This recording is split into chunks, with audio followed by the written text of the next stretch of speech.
I'm standing in my empty penthouse, boxes scattered everywhere, watching my so-called friends load my Rolex collection into their cars. They think I'm bankrupt. They think I've lost everything. What they don't know is that this is all an elaborate test, and they're failing spectacularly. 6 months ago, I had it all. A tech startup that just went public, a net worth that hit 8 figures overnight, and a social circle that seemed unshakable. I was the golden boy of Silicon Valley, the kid from Queens who made it big. Everyone wanted to be around me. Or so I thought. It started with small things. Friends who only called when they needed something. Invitations that came with subtle hints about picking up the check. Women who suddenly found me fascinating after Googling my company's valuation. But I told myself it was normal. Success comes with hangers-on, right? Then my business partner Marcus, my best friend since college, suggested a loan, him $2 million for his new venture. When I hesitated, he laughed and said, "Come on, man, it's pocket change for you now." That's when I realized something was fundamentally broken in my relationships. So I devised a plan. With the help of my financial advisor and a trusted PR firm, I orchestrated my own downfall. Fake bankruptcy filings, staged asset seizures, carefully planted stories about failed investments. To the outside world, I went from tech mogul to cautionary tale overnight. The goal was simple: discover who my real friends were when the money disappeared. I thought maybe half would stick around. I was optimistically naive.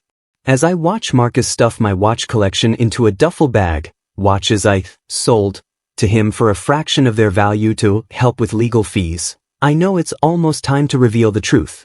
But first, let me tell you how I got here, and how this elaborate deception exposed the most painful truth about success, friendship, and family in modern America. Growing up in Astoria, Queens, money was always the measuring stick in the Castellano household. My father, Sal, ran a small construction company, honest work that kept food on the table but never enough to escape the constant anxiety about bills. My mother, Maria, worked double shifts as a nurse, coming home exhausted but always asking about my grades, my future, my potential. The Castellanos were classic second-generation Italian Americans, caught between old-world values and new-world ambitions. Success wasn't just personal, it was familial redemption. My grandmother would tell stories about my great-grandfather who came here with nothing, and every conversation ended with the same refrain: "You have opportunities we never had. Don't waste them." This pressure crystallized during my senior year of high school. I'd been accepted to MIT with a partial scholarship, but we still needed $20,000 for the first year. I remember sitting at the kitchen table, watching my parents review bank statements and credit card bills. My father's hands shook slightly as he calculated numbers. That's when my Uncle Tony, my dad's older brother, walked in. Tony owned 3 pizza joints in Manhattan and drove a BMW. He looked at our financial papers and chuckled. "Sal, you're killing yourself for pennies while your smart kid here could be making real money.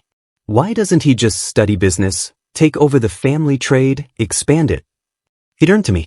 "College is for people who can afford to dream, kid. You need to be practical."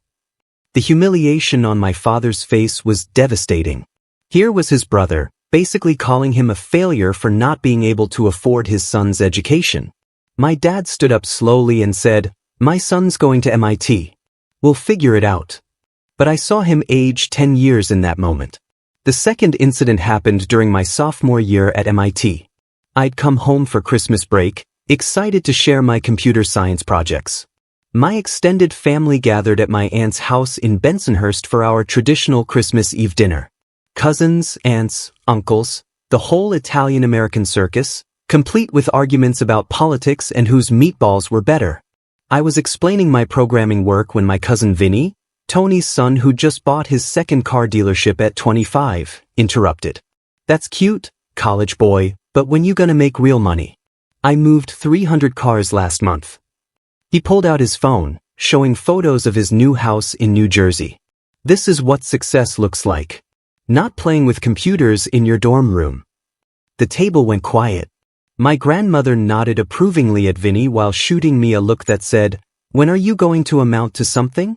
My parents tried to change the subject, but the damage was done. I spent the rest of dinner listening to relatives discuss Vinny's business acumen while my academic achievements became an afterthought. That night, I made myself a promise. I would become so successful that people like Tony and Vinny would have to acknowledge me. I would make enough money to silence every doubt, every snide comment, every subtle suggestion that I was wasting my potential on dreams. The grand gesture I planned was my 10-year MIT reunion. By then, my company had gone public, and I was worth more than my entire extended family combined. I'd booked the Rainbow Room for a party, invited everyone, family, old friends, even people who'd dismissed me. The invitations went out with subtle hints about my success, photos of my penthouse, mentions of my charitable foundation. But there was a secret I'd been keeping, something that made this reunion even more significant. 6 months before the planned party, I discovered that my Uncle Tony, the same man who'd humiliated my father, had been quietly asking my father for loans. His pizza empire was failing, leveraged to the hilt, and he was desperate. He'd made my dad promise not to tell anyone, preserving his image while bleeding money. The irony was perfect. The man who'd mocked my father's financial struggles was now dependent on them. My dad, with his modest savings and honest work, had become Tony's lifeline. But Tony still showed up to family gatherings in his BMW, still bragged about his businesses, still treated my parents like the poor relatives. Comment below and let me know where you're watching from. I love connecting with people from around the world who understand family dynamics like these. The Rainbow Room party was supposed to be my victory lap. I'd spent 3 months planning every detail: premium open bar, views of Manhattan that cost more per hour than most people's annual salary, a guest list carefully curated to include everyone who'd ever doubted me. The invitations had gone out 6 weeks prior, embossed with gold lettering that simply read, "Celebrating a decade of dreams realized." My father kept asking about the cost. "Danny, this is too much. We're simple people." But I could see the pride in his eyes when he showed the invitation to his construction crew. My mother spent weeks shopping for the perfect dress, something elegant enough for her son's moment of triumph. The week before the party, the responses were exactly what I'd expected. Uncle Tony RSVP'd with a +3, bringing his wife, Vinny, and Vinny's new girlfriend. My old high school classmates who'd barely acknowledged me were suddenly eager to reconnect. Former MIT classmates who dismissed my startup ideas were now congratulating me on my vision. But then Marcus called with concerning news about our bankruptcy situation. The fake legal proceedings were accelerating faster than planned due to a rival company that had started investigating our sudden absence from industry events. "We might need to pull the trigger on the revelation earlier than expected," he said. "Some people are asking too many questions."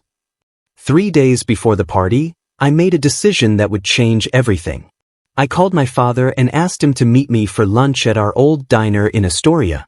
The same place where he'd told me 18 years ago that he'd find a way to pay for MIT, no matter what. "Dad, I need to tell you something about the party," I said, sliding a manila folder across the table. "About Uncle Tony." Inside were financial records I'd obtained through a private investigator, loan documents, creditor notices, bankruptcy filings that Tony had managed to keep sealed. His pizza empire wasn't just struggling, it had been a house of cards for years. The BMW was leased through a shell corporation to hide assets. The big house in New Jersey had a second mortgage that was 3 months behind. "He's been borrowing money from you because you're the only family member with actual liquidity," I explained. "Everyone thinks Tony is the success story, but you're the one keeping him afloat." My father stared at the documents, his weathered hands tracing the numbers. "How did you get these?"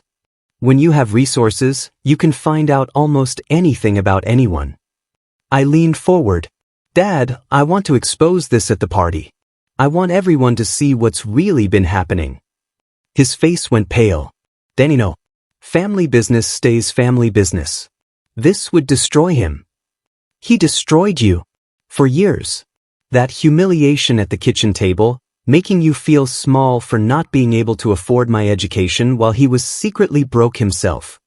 The conversation was interrupted by my phone buzzing with an urgent text from Marcus. "Emergency. Call me now." When I called back, Marcus delivered news that changed everything.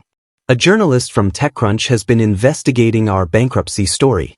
She smells something fishy about the timeline.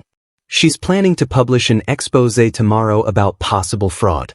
If this comes out before you're ready. The walls were closing in. My elaborate test was about to become a real scandal, and my carefully planned revelation would look like damage control. I had less than 72 hours to execute the finale of my deception, but now it had to happen at a family party where my father was begging me to protect the man who'd humiliated him for years. That evening, I stood in my penthouse, the same one I'd be forced to sell the next day, and watched the city lights twinkle below. My phone was flooded with texts from friends offering to buy my possessions at friendly prices. Marcus had already started moving my watch collection to his apartment for safekeeping. My assistant had fielded calls from 3 different women who suddenly remembered they'd left personal items in my apartment and needed to retrieve them immediately. The guest list for tomorrow's party read like a catalog of opportunists and fair-weather friends, but they were all coming expecting to see my downfall. Instead, they were going to witness something far more devastating. The complete unraveling of every lie I'd built my relationships on. I drafted 3 different speeches that night. One for if I went through with exposing Tony. One for if I simply revealed my deception without family drama. And one for if I decided to let the bankruptcy story stand and disappear from their lives entirely.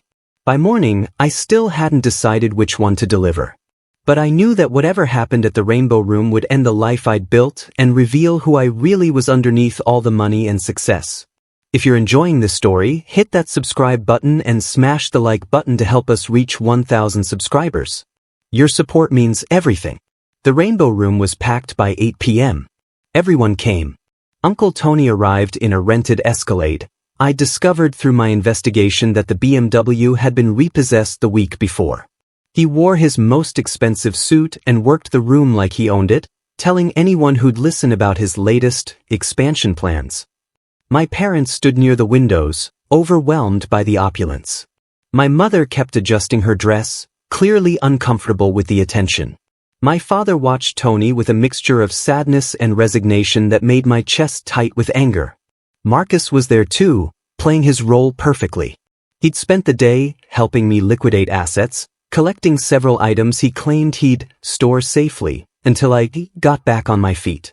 The irony of watching my fake best friend steal from my fake bankruptcy while planning to expose him later felt like justice. The speech was supposed to happen at 9. I'd settled on revealing everything, the fake bankruptcy, the test, and yes, the truth about Tony. But as I watched my father's face, seeing him try to maintain dignity while his brother held court, I started to waver. At 8:45, my phone buzzed. The TechCrunch journalist had moved up her publication. The article exposing my fraudulent bankruptcy would go live in 2 hours. My window for controlling the narrative was closing. I stepped up to the makeshift podium I'd had installed near the windows. The crowd quieted, champagne glasses suspended mid-sip. Everyone expected a humble speech about gratitude and resilience. Some probably hoped for a dramatic breakdown. "Thank you all for coming tonight," I began. "When I sent out these invitations, I told you we were celebrating a decade of dreams realized." That was true, but probably not in the way you expected. The room was dead silent. My father's eyes met mine across the crowd, and I saw him shake his head slightly. "Don't do it," his expression pleaded. 6 months ago, I became worth more money than I'd ever imagined possible. But I also realized something disturbing. I couldn't tell who my real friends were anymore. Everyone wanted something from me, money, connections, opportunities. So I devised a test. Confused murmurs rippled through the crowd.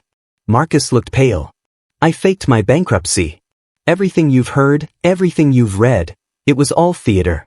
The asset seizures, the legal troubles, the desperate attempts to liquidate my possessions, none of it was real." The murmurs became gasps. Someone dropped a glass.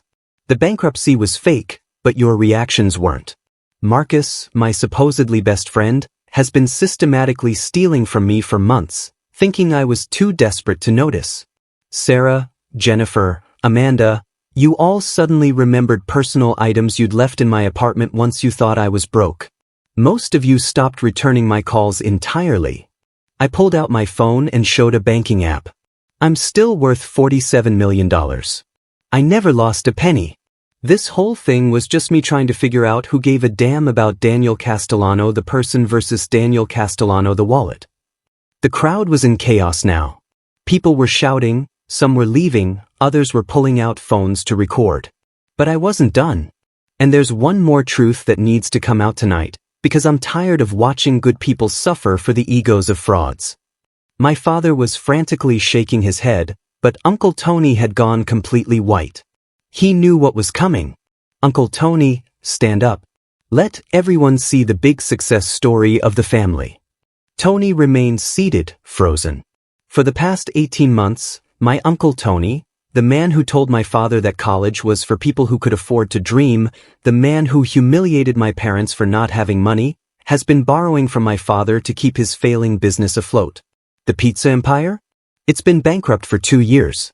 The house, the cars, the lifestyle, all maintained with loans from the man he spent decades treating like a failure. The explosion was immediate. Family members started shouting in Italian. My Aunt Rosa was screaming at Tony. My grandmother was demanding answers. My mother was crying. Tony stood up, his face purple with rage and humiliation. You little bastard. This is family business. You don't air family business in public. Like you aired my father's financial struggles every Christmas? Like you made sure everyone knew he couldn't afford my education? That's different. I was trying to teach you about the real world. No, you were protecting your ego by making my father look small. Well, here's the real world, Uncle Tony. My father, with his honest construction business and his nursing wife, has more actual wealth and stability than you've had in years. And everyone here now knows it. I looked out at the crowd, former friends recording with their phones, family members in various stages of shock and outrage, my parents holding each other near the windows. This party is over. Security will escort anyone who doesn't belong here. As for my family, we need to have a real conversation about respect, truth, and what success actually means. I walked off the makeshift stage and straight toward the exit. Behind me, I could hear Tony screaming about ungrateful nephews and destroyed reputations. My father called my name, but I didn't turn around. I'd spent months orchestrating this moment, but now that it was here, all I felt was empty. I'd proven my point about fake friends and family hypocrites, but I'd also destroyed relationships that might have been salvageable. As the elevator doors closed on the chaos I'd created, I wondered if the truth was worth the wreckage it left behind. Topic 5. Consequences and resolution. The next morning, I woke up to 127 missed calls and a viral video. Someone had recorded my speech, and it was spreading across social media with hashtags like #FakeBankruptcyTest and #FamilyTruthBomb. The comments were split between people calling me a genius and others labeling me a sociopath. My father was the first person I called back. His voice was tired but not angry. Danny, we need to talk. Come home. The house in Astoria felt smaller than I remembered. My parents sat at the same kitchen table where Uncle Tony had humiliated my father years ago. My mother had been crying. My father looked like he'd aged a decade overnight. The phone hasn't stopped ringing, my mother said. Reporters, relatives, people from the neighborhood. Mrs. Benedetto saw the video and came over with cannoli like someone died. Maybe someone did die, my father said quietly. Our family the way we knew it. The guilt hit harder than I expected. In my quest to expose hypocrisy, I'd turned our private pain into public entertainment. Dad, I'm sorry. I know what you wanted. Justice. Vindication. You got it. He slid a newspaper across the table. The local Queens paper had run the story. Tech mogul exposes uncle's financial fraud at charity event. But the real consequence came in a phone call 2 days later. Tony had suffered a heart attack. Not fatal, but serious enough for a 3-day hospital stay. My Aunt Rosa called, screaming that I'd nearly killed her husband with stress and public humiliation. That's when I discovered something that changed everything. Tony's eldest daughter, my cousin Maria, had been quietly paying for her father's medical insurance for 2 years. She'd known about his financial troubles but stayed silent to protect his dignity. Now she was facing medical bills she couldn't afford because of his pre-existing conditions and lapsed business insurance. The family was fracturing along lines I hadn't anticipated. Some relatives supported my father, saying Tony had it coming. Others blamed me for airing private business. My grandmother, at 83, made the pronouncement that settled it. This family keeps secrets that hurt people and tells truths that hurt people. Maybe it's time we learn the difference. Meanwhile, my fake bankruptcy had real consequences too. Marcus lawyered up, claiming he was safeguarding my assets, not stealing them. 3 other friends returned items they'd purchased at below market rates, suddenly claiming they'd been helping rather than profiteering. The legal mess of untangling my fake financial crisis took months and cost 6 figures in attorney fees. But the unexpected twist came through my assistant, who'd been fielding calls from strangers. A documentary filmmaker wanted to tell my story. A publisher offered a book deal. 3 different startups wanted me to invest in loyalty testing technologies for wealthy individuals. I realized I'd accidentally created a business model out of my personal trauma. The real healing began when I sat down with my cousin Maria at the hospital. While Tony recovered, we talked about family expectations, financial pressure, and the cost of maintaining facades. She told me something that hit home. You know what's funny? You did to Uncle Tony exactly what he did to your father, used money as a weapon to humiliate someone publicly. She was right. In my quest to expose hypocrisy, I'd become the very thing I hated. The resolution came 6 months later at Tony's recovery dinner, a much smaller, honest gathering in my aunt's kitchen. Tony apologized to my father, not because I'd forced his hand, but because the heart attack had given him perspective. My father forgave him, because that's who my father is. As for the Rainbow Room grand gesture, I donated the unused deposit to a fund for small business owners facing bankruptcy. Real bankruptcy, not the fake kind I'd orchestrated. The money I'd planned to spend on showing off went instead to helping people who were experiencing what I'd only pretended to endure. A year later, I'm still wealthy, but I measure success differently now. My real friends, all 3 of them, stuck around through the chaos. My family is smaller but more honest. And I've learned that the most expensive thing you can buy with money is the truth about people's character, including your own. The test worked, but not how I expected. Yes, I discovered that most of my relationships were transactional. But I also discovered that using deception to expose deception just creates more damage. Real friendship isn't tested through elaborate schemes. It's built through consistent authenticity. My father still runs his construction company. My mother still works as a nurse. They're proud of my success, but they're prouder that I finally learned the difference between being rich and being valuable. Uncle Tony recovered fully and downsized his life to match his actual means. We're not close, but we're civil. Family dinners are quieter now, but more genuine. As for Marcus and the others who failed my test, I didn't pursue legal action. Sometimes the best revenge is simply letting people live with the knowledge of who they really are when the chips are down. If this story resonated with you, hit that like button and subscribe for more real stories about money, family, and the complicated truth about success. Drop a comment about your own experiences with fake friends or family drama. I read every single one. And remember, the people who love you when you have nothing are worth more than anything you could ever own. Don't wait for a crisis, real or fake, to figure out who those people are.